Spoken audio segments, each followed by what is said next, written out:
Well, first of all, I want to say hello to all of you.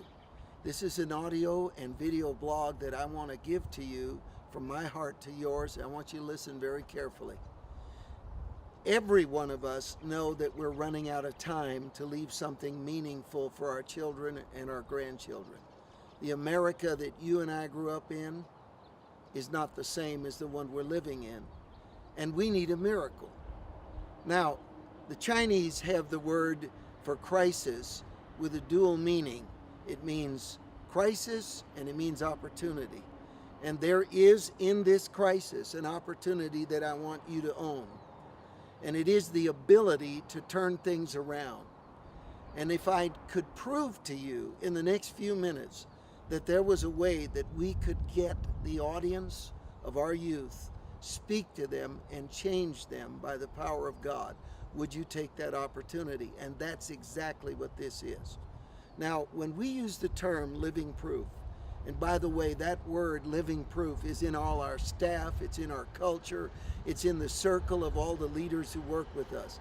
It's become a living and powerful example of what we want to do and what we represent in the world today. Now, to start with, you can't really see a great awakening until you have a rude awakening. You have to start with brutal honesty. And here it is. We've lost the ear of this generation. They're not listening. They're not going to church. They don't believe in us anymore. We have watched the most amazing decline, so much so that nearly 1,500 pastors every month leave the ministry in the United States. So how do we turn it around? Well, as I mentioned, the term living proof. One of the best ways for me to communicate to you how powerful this is to go back to a verse where Peter faced the exact same situation. It wasn't long after the birth of the church that all hell broke loose, and the Christian movement was forced underground because they were told they could not speak publicly anymore. So Peter called for a prayer meeting. Well, that's in essence what I'm doing. I'm asking you to be a part of a great international prayer. And it says in this prayer in Acts chapter 4, starting at verse 29, Lord, behold their threats, and grant to your servants that with all boldness they may speak your word, while you stretch out your hand to heal, and let signs and wonders be done in the name of your holy servant Jesus. There are three things that have to be in Christian meetings now.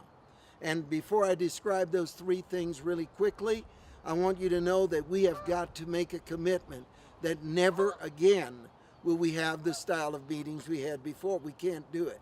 It's impossible, and we have to face that. Number one, we needed a presence of God in the meeting that disarms the audience. I could spend 1,000 years trying to debate the reality of God and that Jesus is the Son of God. But the Holy Spirit was sent for that job. It's not my job. We have to have worship that is not meaningless and self-absorbed, where we don't just sing one phrase over and over and over again and it makes sense to us, but the outsider looks at us baffled. But the singing has to bring in an atmosphere that speaks to the person and tells them that there is something real going on. Second, we have to make the case. Jesus said, I will give you a mouth and wisdom that no man can gainsay nor resist. Now, let me be honest with you. The culture of the U.S. is so sophisticated now that nobody, you could get the greatest speech writers, put them all together in a room and give them a millennia to come up with the irrefutable argument on Christianity, and it would fail in this generation. The case has to be made by words that are given to us by God. And that's what we're praying for. But really, when you come down to it, it is this third thing that matters.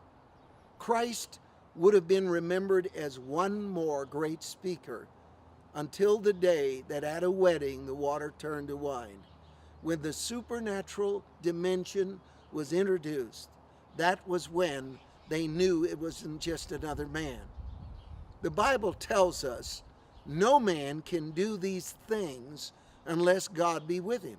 That's what the man who was born blind said after the Pharisees saw his miracle that he had received from Christ. And they said, "We don't believe he's of God." And he answered them with those words, "No man can do these things except God be with them." Now, the verse that I read you had all three of them in it. It prayer boldness, the words that will make the case. Then he asked for the Holy Spirit to do signs, wonders, and miracles. That's precisely what we're going to do. In the raw dimension of meetings that we will conduct across the nation, we want you to be a part of it. We want you to join hearts with it. And before this message is over, I'm going to ask you to do one very important thing. But finally, it says, "Let signs and wonders be done in the name of your holy servant Jesus." And then it says, "When they prayed, the Spirit of God fell. They were all filled with the Spirit." Now, if you look at the next chapter, their prayer for living proof was answered in dramatic and abundant detail. It said that even the shadow of Peter falling on the people healed them. Now, we are looking forward to announcing the dates when living proof will come to your city. Tell your pastor to get involved. Tell him it's different, that we're not looking for another religious event, but a supernatural power. Now, go to MarioMurillo.org to find out how you can be a part of the transformation of America's youth. God bless you, and I'll be talking to you soon.